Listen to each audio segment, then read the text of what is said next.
Other 3, 2, 1. Hi, Kevin. Hi, Kevin. Okay, everybody, please stand up. Time to wake up. Time to wake up. Okay, today's date is the 3rd of October. What is the Renaissance? And we say Renaissance is a cultural, intellectual, artistic rebirth in Europe from the 14th to the 17th centuries, marking a rebirth of classical learning, art, and culture. Have a seat, please. What did we talk about last time? What was the last thing in your notes? Because now it helps get me on track. What? People get infected, wealth, the Jews causing the plague. Oh. Wealth related to society. Now I remember. We were talking about how the Pope had to protect a lot of the Jews because people were going, hey, the Jews are wealthy and they seem to be doing okay. Well, let's just attack the Jews. They must have caused the plague. Now I remember what we're talking about. Yeah, that really happened. It's sad. Yeah, it didn't just happen in Germany thousands of years later. 1,000 years later-ish. So today we're going to talk about the Mongol Empire, the biggest empire that ever existed, above the Roman Empire. Make sure you get good notes. It's hard to see this. Let me see if I can turn this off. That's only slightly better.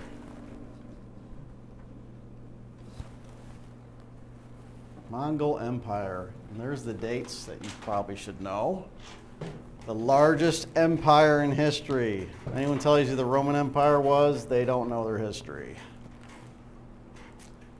And it stretched from Korea to a place called Hungary. Hungary, and Hungary still exists. It's a country. It's Hungary. Hungary. It's literally Hungary. What's that? I think my dad is. Huh. We're talking Korea to Hungary. Let me see if I can find a world map in here. I should have one to show you exactly how vast this is. Larger than what? Larger than the Roman Empire, by far. Let's see if I got a world map to show you guys. And no, that won't work. Let me see. No. Whoop. Nope. Right there. Nope.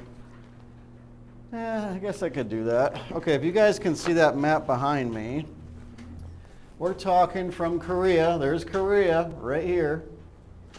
From there, the empire goes from here all the way over to here, about where Hungary is, near Germany. From here all the way to here, right here. Over 9 million square miles. Largest empire in history. Anyone do anything interesting last weekend? Not weekend, but What'd you do? on Tuesday, we found a cat or like a kitten in our yard that got attacked, and so we're nursing it back to health. So is it barely alive? No, we don't know exactly what happened, but it has like 2 injuries on its neck. Huh. Something weird happened. Go ahead. Well, on Monday we're going to get Schroeder in football. Oh, So, okay. Monday? next Monday. Huh. We did the you erase your face. Erase or You what? erase your face. Josh's mom did. What's that? Basically for people who have disabilities who can, so like Special Olympics, School for the Blind, Oh. can run the race. Oh. Yeah, you could either do 1.5 miles or 3 miles. Me and my mom and one of my friends walked for 3 miles. Wow. You have something? I saw another hand. Maybe it's Bentley had another hand up. I got to drive illegally, basically. I got to drive illegally? Oh, I didn't hear that. No, that's what you get to drive. Truck? Man, What? man. What'd you think? You like driving? Yeah, I've been doing it for a while. Well, yeah. Sometimes when you live on farms, sometimes you just gotta drive. Kobe's been driving since he was like 8. Driving is fun. Oh yeah, driving is great. Yeah, Used to our take me grandpa on has some would mail route cars, but And he'd take the then transit. we just get to drive them. So it's just Like, I used to have a Jeep Wrangler. I owned it for like 10 years. yeah. I put the top down and drive at night. It's great. It was awesome. Yeah. Yeah. You We like tried that. took up like It was actually when he was like took out the windows. driving and I took off the doors, no windows, took the top down. It's like a big go-kart. Yeah. I figured out that one of my mom's friends is pregnant. Her name is Abby Paulson. Oh, She's pregnant, and it's their fifth kid, I think. fifth There's kid. one that's almost 13, one that was born in January. Oh, so the one that is almost 13, his birthday is in March. Her birthday's in March. Her name is Layla. Then there's Darcy. He was born in January, so he'll be 11. Then there's Hugo. I don't know when his birthday is. Is he 8? Jeez, Hugo? it's a lot of kids. Yeah, he's 8, I think. That is Or not a 7, peaceful 7 or house, 8. no doubt. And then Sabrina's like 5, and then the new baby is due. I don't know who I sat next to this morning, but that mom, it seemed like she had like 9 kids or something. Yeah, she had like a baby last year. And I know. Look, she's got another one on the way, and the kids are just everywhere. I'm like, whoa. My dad's oldest brother Josh has 16 kids. No, wait, no, 17 now. I forgot. That's yeah, there's insane. a lady They just at What? our church. There's a lady at our church who's one of like 19 kids. She's the oldest of like 19 or 19. How does that? Oh my gosh. I think How? I think the people who I'm talking about, my cousins, know like heard of those people. Yeah, he said that they have like 20 kids, and he wants. That's a lot. I don't know This one if is they my have age. 20 kids, but Yeah. no, they're old. Yeah, my cousin, the one who is a family of 17 kids, he heard about them, and he's like, I want to be more than 20 kids, so that we can have a lot of kids in our family. So over 9 million square miles was the Mongol Empire. 9 million. And how did this happen? We're going to go into this. And one main reason, the horse archer. The horse archer. Is that And one what- word? Actually, I don't know. But so I made it one word. I suppose it could be two, but might be a hyphen in there somewhere, but I didn't care to. Last night at 10 o'clock, I didn't even care to correct You always myself. do them at 10 o'clock the night before. I do. Why don't you just do one like Wednesday or Tuesday? Sometime, well, actually, the last week and a half, it's just been me and the kids. My wife is gone because she's in Seattle right now helping her dad, and I'm literally doing everything. So that's fun. It's funny when I'm sitting outside working on brake lines. I'm all nasty and oily, and then like I look at my watch. It's 5 o'clock. I have to get ready for dinner. So I got to go in, I got to wash my hands and everything, think about what I'm going to, because in an hour, all these kids will come out of the woodwork wanting something to eat. So I got to make them meals and stuff at night too. Yeah, but it's me too, so. Oh no, I might get, well, actually for a couple days, I think some of us might have gotten kind of sick of it, if not sick actually. We had one dish for like 3 days in a row, and that probably wasn't a good idea.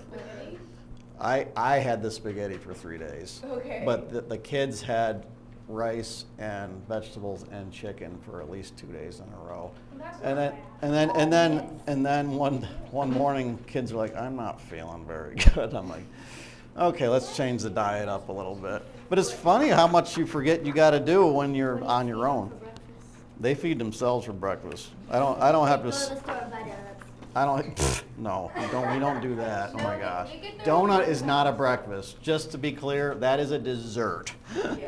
You ever had a donut? They're desserts. Anyone that says it's a breakfast is probably got diabetes. Is there? Yeah, he's there. Oh, I he's don't fine. like Leave him alone. It's probably because of the window open. Probably. It's all right.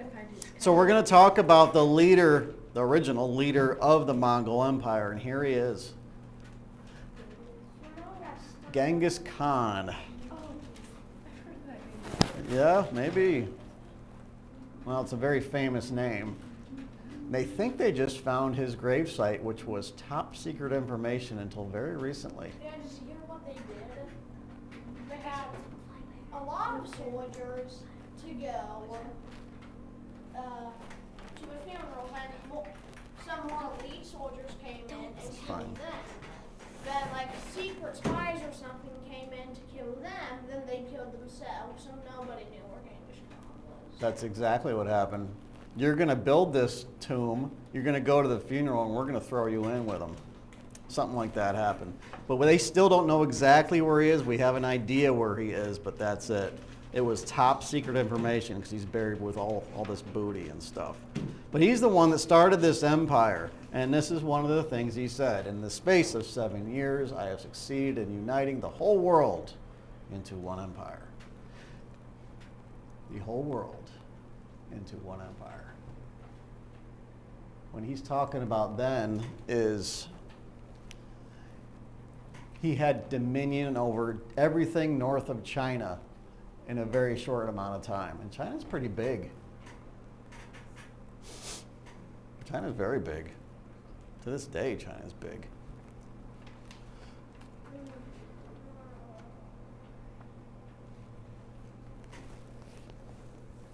Did you know the largest city in the world is Tokyo and has 37 million people in it? Are you serious? 37 million? Yeah. That's bigger than New York City by double.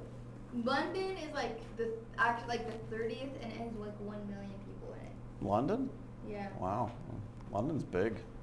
Because I looked up like how many people. You might not. It's Wikipedia, so I don't know if you can trust it. It's probably close.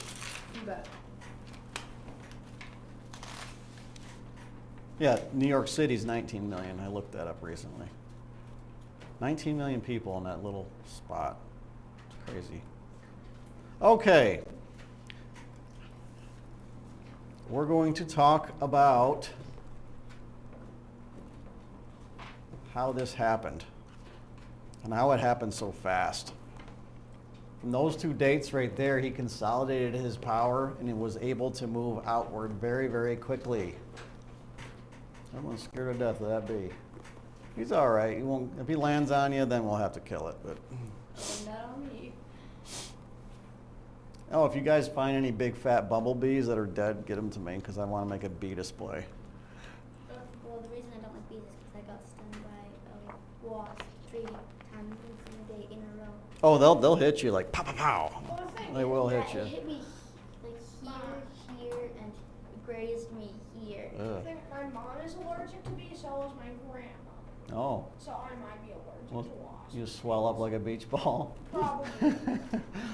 Some people have EpiPens to I have for a that. friend that's allergic to mosquitoes, and when they bite her, she has to like put a special ointment on them. Otherwise, they like won't stop. But like they don't have to go that fast, but like they just slowly start getting bigger, and she has to like put something on. I'm not allergic to very much of anything.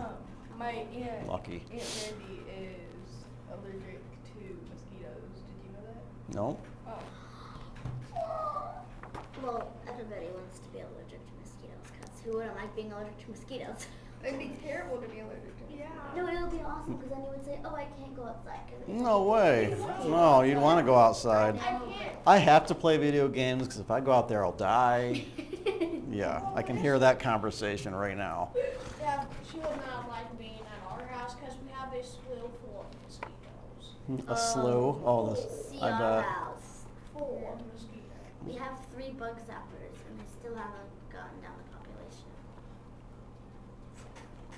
We have the technology now to kill every mosquito on Earth, Do it! but we haven't done it because we don't know how it will affect other things. Like bats, it's their primary eating source is mosquitoes. Bats eat them. Bats could And eat- dragonflies eat them too.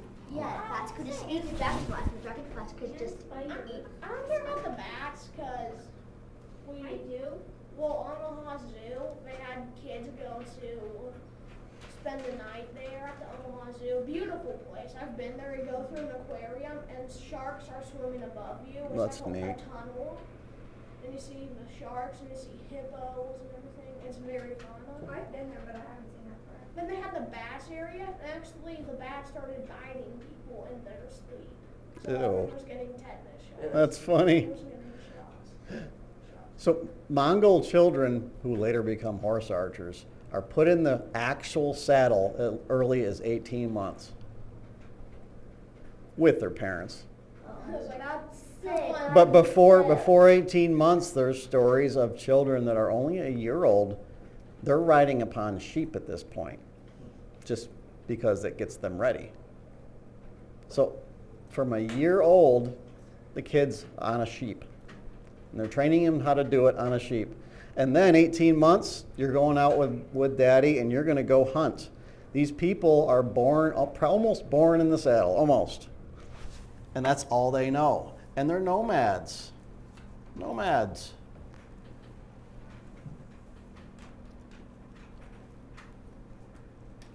They're used to following the herds and honestly anything else that piques their interest, like, I don't know, gold, treasure, stuff like that. Hey, that city over there is rumored to have a lot of gold in it. Let's go get it. But they're nomads, and this is their lifestyle. Anyone moved around a lot in this classroom? How many places have you lived in? Like 6. Really? Where are a couple of them? I've lived in California, I've lived in Illinois, I've lived in Virginia, I've lived in Oklahoma. Wow, no kidding. Well, in Aberdeen, we've moved around, or this is South Dakota, we've moved around a bit.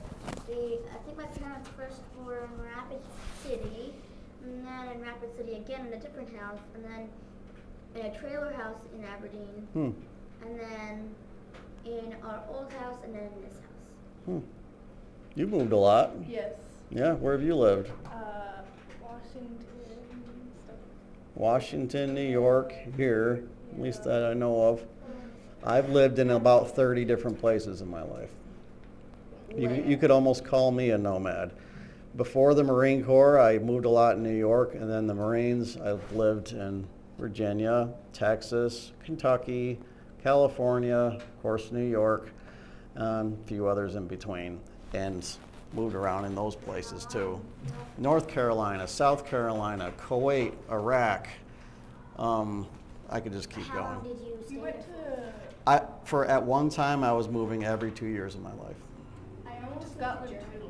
Oh, well, Scotland I visited Yeah, twice, but- yeah. You moved to Germany? Sort of lived. We have friends that moved Uh. to Finland. But nomadic people, they don't stay put. Moving's not fun. You know, honestly, I can say I've moved to a lot of places, but I don't enjoy doing it. When you're packing up all your junk and moving, it's a lot of work. I know, but it's kind of fun when you get there because you get to explore all of the new places. Maybe. I mean, I can see that. To the old places. But these people were so used to it, they engineered their entire lives to be nomads. Yes, they had the horses and they had everything they were able to put on a horse, but even their houses, they got up and moved. And this is what they lived in. They're called yurts. Anyone ever hear of a yurt? What? They're called yurts. I've You've heard of them? heard of them. People still use these today. Now what that is, it looks like a very big round tent. It's made of canvas, very thick material. And this is a semi-permanent structure. You can stake it down too if you want. But on the inside are interconnected beams of wood.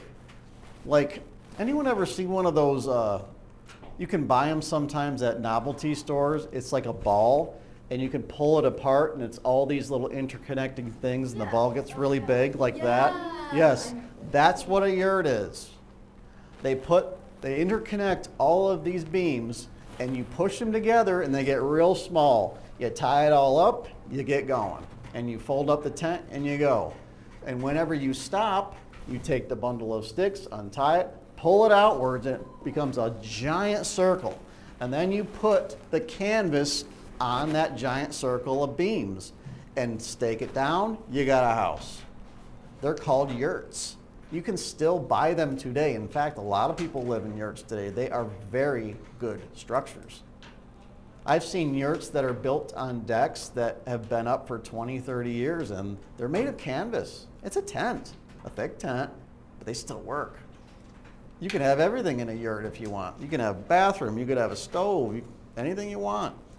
And this is what the Mongolians lived in, and we still sometimes use them today. That's how effective they were. So you could get up and move your literal house, and it didn't take long.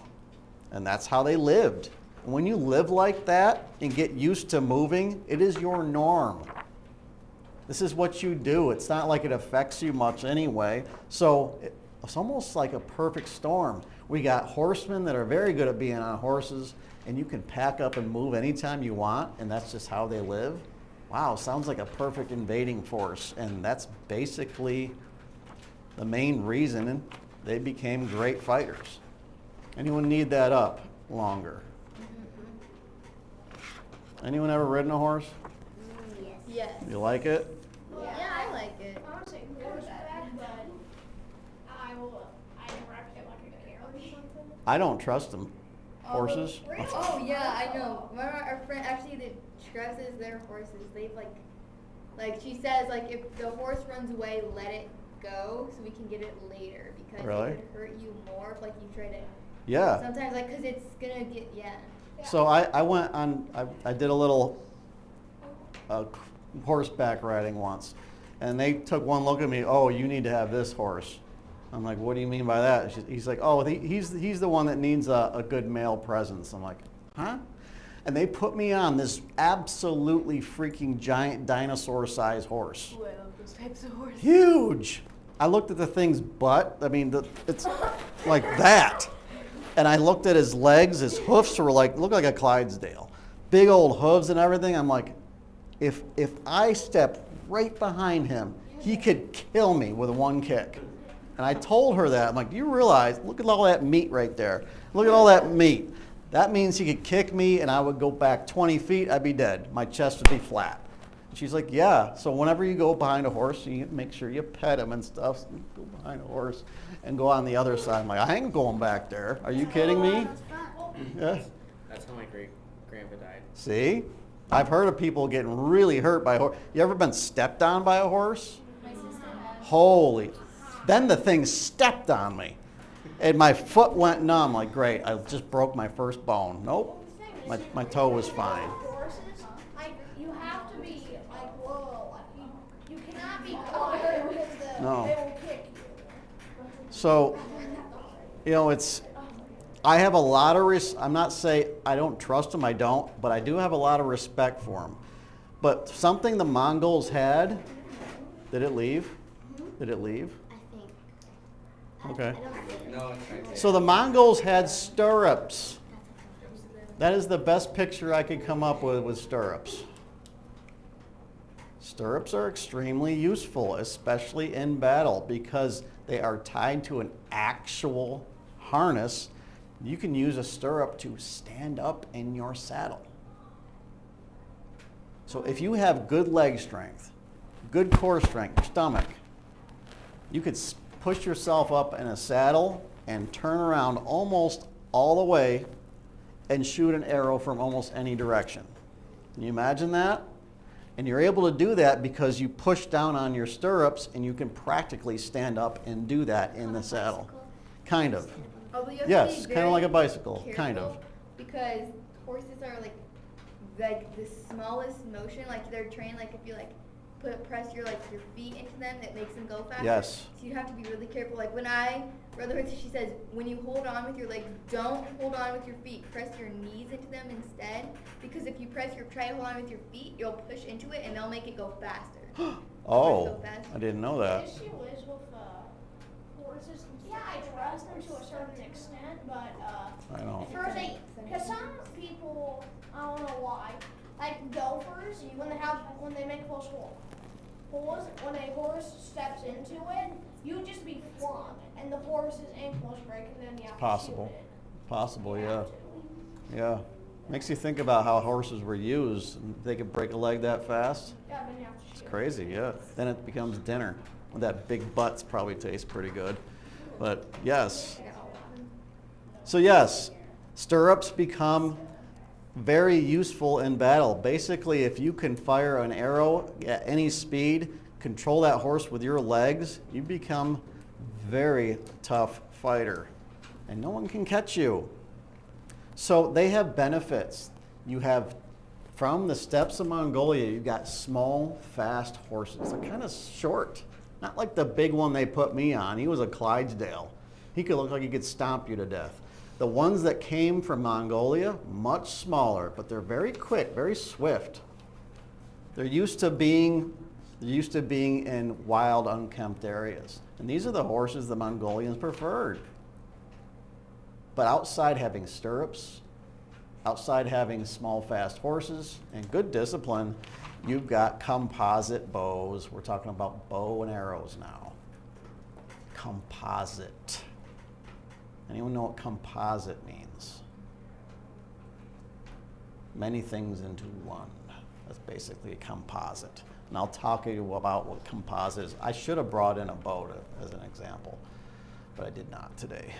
I do have a longbow. Yes? You have a question? Oh, I was just gonna say that my brother almost shot me in the face with a bow and arrow once. Brad? A real. Yeah. I believe it. Or one of Like- those ones that Did it like go really- like that? Yeah, Almost like- kill you? Feel it, your- Oh my Is that gosh. a compound bow? Is it a compound bow? You did a Matrix thing, didn't you? It's just like Legolas is just like, and I'm gonna shoot this up. Oh, you have an apple on the head. Yeah, don't move. Don't move. Just hold still. You can trust me. So we're going to talk about two different bows. The long bow, which is on the left there, is what everybody else has. The composite bow, off to the right, is what the Mongols have. We're going to compare them. Actually, I had to look a lot of this up a couple of years ago because I didn't know the actual tensions and the difference. Who has the longbows? The longbows are used by anyone in Europe, Persian Empire. We're talking longbows. Long meaning they're tall. I have one word. Indian? Longbow, I think so. What? Indians too. We're not talking about Native Americans, but this is quite different from a native bow.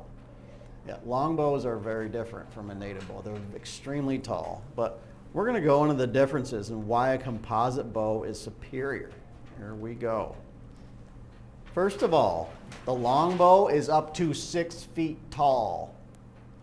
I am 5'7". That thing is taller than me, that bow. And it's made of a special Spanish kind of tree called yew wood, very bendy. Now, the composite bow that the Mongolians have, 4 feet tall at most. And the composite bow is made from not just one piece of wood, though there is wood. It's made of something called sinew and fish glue, like Elmer's glue, kind of, but made by fish. So they put all that stuff together, wood, horns from some sheep or something, not sheep, but like rams and goats and stuff, sinew and fish glue. They put it all together in a special way, and you got a composite bow. Now, the longbow's been around for 5,000 years. We've actually found longbows right next to preserved remains of ancient Europeans, and the design has not changed.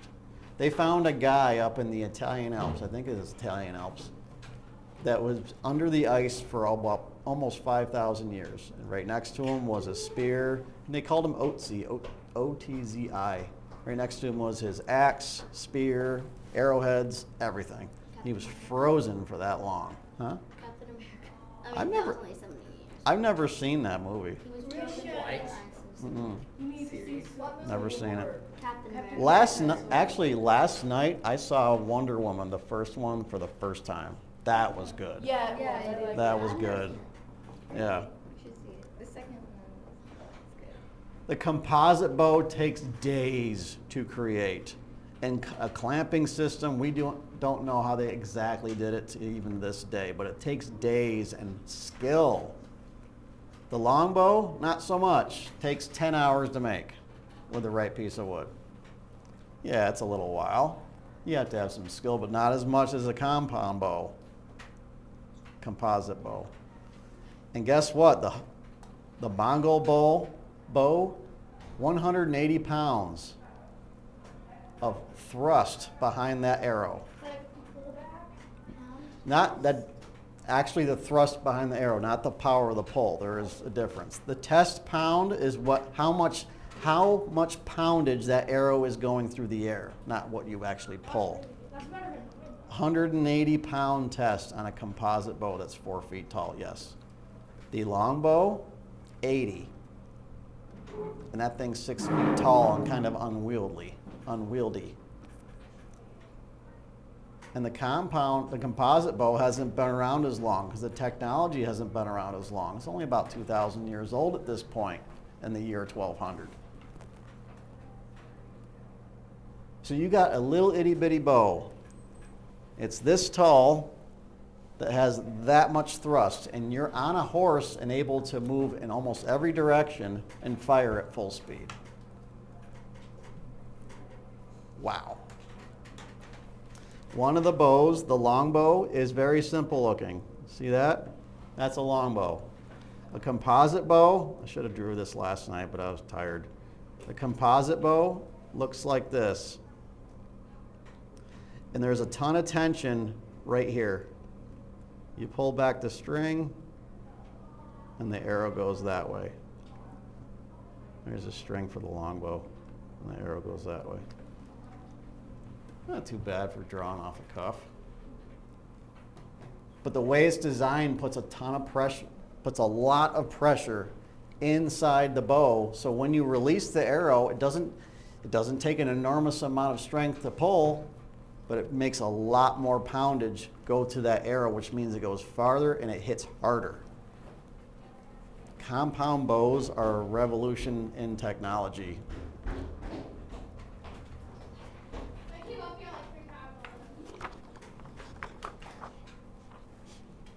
Anyone fire a bow before? What kind of bow? My brother's bow, where they could hurt somebody very seriously if you shot it, and Yeah. I shot the one like the Nerf ones. Nerf? Yeah, where it's like the little I've seen those. one where it's like you shoot it. Have you fired one? Yep. Yeah? Is it a longbow or is it a modern one? Both. The modern bows that you hunt with are modern equivalents of a composite bow. Shot a long bow. Yeah, I just have to get the drawback right, but then I could go deer hunting. Yep, they're the modern equivalent, yes. Yeah. I think Yeah. you know I've shot bows because you have bows at your house that Yeah. you let me use. Yep, So yep. I have a longbow. Well, it's a recurve, but it's a longbow. You fire one? I have a friend whose dad has a longbow that's like 1,000 years old, and he said that he paid more for it than he wants to talk about. Ah, no kidding. Interesting. And that's how long they last. Interesting. But yes, the modern bows are used for hunting. The ones that kind of look funnier and kind of short. They got the idea from the composite bow. I mean, Not much has changed. my brother, it's not 6 feet tall, but they had like a wood bow that was just. Was it it was shaped just a like shape- this? It was just like a shape of But wood ours and is a just string, like this big. and that's all it And then you was. shoot it And back. it just, Some are kind of tiny for kids and stuff. Yeah. But yeah, big difference between poundage, between usability. Can you use a 6-foot bow on a horse and move it around pretty well? Not No. very well. No, but these little ones, yes you can. And man, did the Mongols descend upon civilization and destroy most of it. So everyone got that? All right. So by the age of 8, and you are a young Mongol, you know how to use a horse, and you know how to hunt with said horse. Remember, you're nomads. You're chasing the herds. You're chasing them because you got to eat. So their diet's pretty good, usually on meat, wild meat.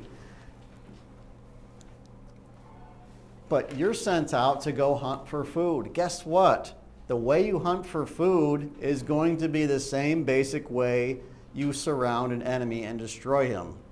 People. And here is a diagram coming up. Whenever you guys look up, I will show you how the Mongols surround and destroy their prey. And they're trained by the age of 8 to do this. This is crazy. By the age of 10, they just like. By the age of 10, Best. they're naturals. So by the age of 8, you are very competent at doing this. Here we go. Here comes a diagram. Now, I'm not good at drawing horses, They're hard to draw. Can you just write the word horse? So, yep, so I did the word horse. Oh. So, you are on a horse. It says horse. You're going to find a bunch of deer and you're going to surround them with many horsemen. You're going to make a huge circle around that herd of deer, huge circle of horsemen. And you're going to make that circle smaller and smaller and smaller until all the deer are kind of in the center, not knowing where to go and freaking out. And then when you're close enough to them, you're going to shoot them all and have them for dinner. This is how the Mongols hunted. When they chased the deer, they did it smart. They didn't just sit in a tree like we do nowadays or in a tree stand and just wait. No. There was no laws against how you could hunt back then. So in Mongolia, this is how you'd hunt. You get your friends, like 20, 30 of you, you'd find a herd of deer and you would circle them and circle them and circle them until they all got into a smaller spot. Then you descend upon them with, yes, these are arrows. And you get yourself a deer steak that night. That's how they would hunt. It was the easiest way to hunt. So that's the way they did it. Guess what? When they went and conquered most of the known world, they did the same exact thing, but with their enemies, people, even if they were horsemen. Same exact thing. Nothing changed. The way they hunted, the way they killed people was exactly the same. Start with a big circle, end with a small circle, finish everything off in the center. That is how the Mongols fought. And they grew up doing this. Can you imagine how good you'd be at doing this by the age of, 20? You'd be amazing at it. Think about it. You did it all the time. Think about, eat all the time. yes, and think of how strong you'd have to be to do this all the time. You'd have to have legs like tree trunks. You'd have to have a core that is, you probably have an 8-pack, not a 6-pack. Think about it. And like I said, smaller, smaller. The circle becomes smaller until they finish off their prey. Now that is how they killed their enemy almost all the time. That's not how you spell that kind of hurt. Oh yeah, that was 10 o'clock spelling last night. Herd. Yep. Yep. That's how you spell herd. Stupid English. Yep. English. I love our language. And I keep hearing things, my kids keep telling me terms that are gonna be in the English dictionary one day. I don't know, they're getting them off roadblocks or something. And I'm like, what? She was like, I'm trying to find out where the word is. It's like this, like lobiscus. I was like, what? He's like, well, that means. I was like, what? No, they're picking up stuff online. Like people are just, amalgamating, and all of a sudden it becomes a word. Like didn't used to be a word. Now it is because it was an amalgamation. Everything is cycling back. Yeah. We used to like 1700s, 1800s, 1600s non-standard spelling. That was, people didn't spell things the same. No. And then we got standardized spelling like Webster's Dictionary. Now we're coming into non-standard spelling is going to come back again. Yeah. Because of the lack of I actually- ability to spell. I remember asking someone about 15 years ago, what the heck does LOL mean? Are you kidding me? Yeah, stuff like that. I mean, people would like say that kind of thing for a while. Like when I was younger, I'd be like, yeah, right. I'd be like, what are they talking about? I'd like look at her eyes, like, what does LOL? Yes. I remember my I didn't want to sound like I didn't know what it was, but I was like, I really don't know what it means. one of my friends that from a school I used to go with texts me sometimes, and she does like LOL and all those things. I'm like, what does that mean? Yeah. She's like, oh, you don't know? And I'm like, yeah, I don't. The advent of texting is destroying everything we know. Western civilization. Yep. Yeah, it's crumbling because of it. You call phones the dumb box. What? You call phones the dumb The box. idiot box. Yes, I do. You call any Yeah, I know. the thing of device the idiot box. Yeah, anything that's a device is an idiot box in Yes. my house. Same. My mom calls it the Even Wonder the Killer. That's what my parents call it, the Wonder Killer. Godsmith. I sure hope that's not another. I hope that's some kid screwing around with a bell and not a fire drill. No, I think it's classes. Like I said, same hunting pattern, but with people. But here's another interesting aspect. If you have skill, if you have good leadership traits, you get promoted by merit, not by your birth. This was unusual for the ancient world. Extremely unusual. What the heck is that? Yeah, that's a big bee that someone's killing with their fist. They're grinding out the broken part of the glass. Oh, wow, really? That's fast. So this was unusual in the ancient world. You're not who you were born, but what you can be. That's highly unusual. They were promoted by merit. Now, it doesn't go to say that Genghis Khan's, one of his sons, doesn't have preference. He would. But being promoted by merit was unusual. It means you, if you're born of lowly birth, can actually become somebody if you work hard enough. Now, besides those circles, how they encircled their enemy, they would feign a retreat and then encircle an enemy. What's a feigned retreat? Does anybody have an idea what feigned retreat means? Tell me what feign means. What's feigned means? Yeah. What's feigned mean? Fake. Kind of like faked. It means that you say you'll retreat and then you don't. Yes. Yep. Feigned retreats. Hey, the enemy just spotted us. Let's run away like we're running away. Lure them into a place and descend upon them. That's a feigned retreat. They did not play by the rules. They were like, we don't care. No, they never would face their enemy like, like how Europeans would face each other line on line and hack each other to death and then leave. No, the Mongols would come at a distance. People go, hey, there's the enemy. They would turn around and get out of there until the enemy was drawn to a place where they could absolutely overwhelm them. It's one of the most simple military tactics, but they did it all the time and no one figured it out. Don't you do that in Lure Milan? them in until you realize, yeah, we kind of messed up. Yes. Being lured into a valley. Yes. Do they do that in Milan? Yes, that's a good movie. Yeah, I haven't seen that in so long. What movie? Mulan. Oh, yeah. And they had very small units. Now, in the Marine Corps, we stress small unit leadership. It's very important. And the Mongols figured this out. So, your unit is made up of 10 men. That's it. Your 10 men know everything there is to know about each other. Not just first and last names, but where his wife and kids is. How much money he has in his pocket at this point. Yes, the small unit becomes everything. It's called an R-band. And this little unit, which makes it unusual and which made it very capable and flexible, this unit does everything for itself. The unit provides its own food and hunts for itself. The 10-man unit, they find their own horses and backup horses and take care of the horses. They provide their own saddles. This unit of 10 men provides their own yurt for themselves. They take care of it. And they take care of their own discipline. If one of their guys runs off, they're going to go after him and bring him back.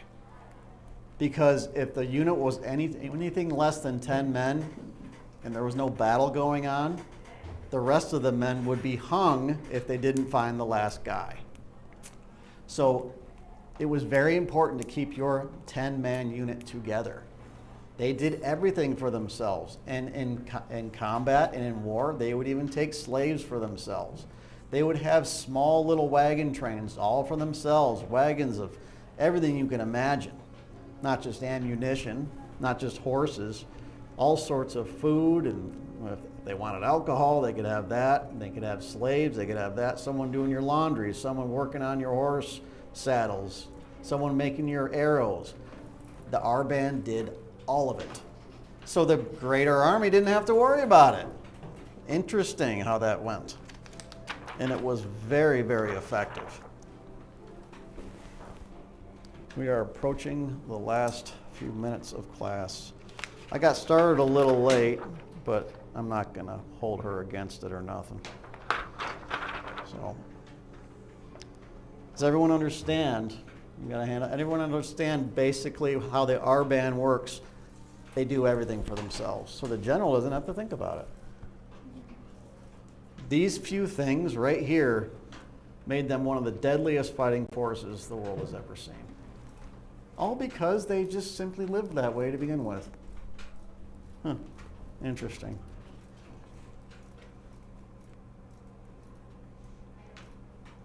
You guys are going to enjoy your week off. I'm going to Seattle.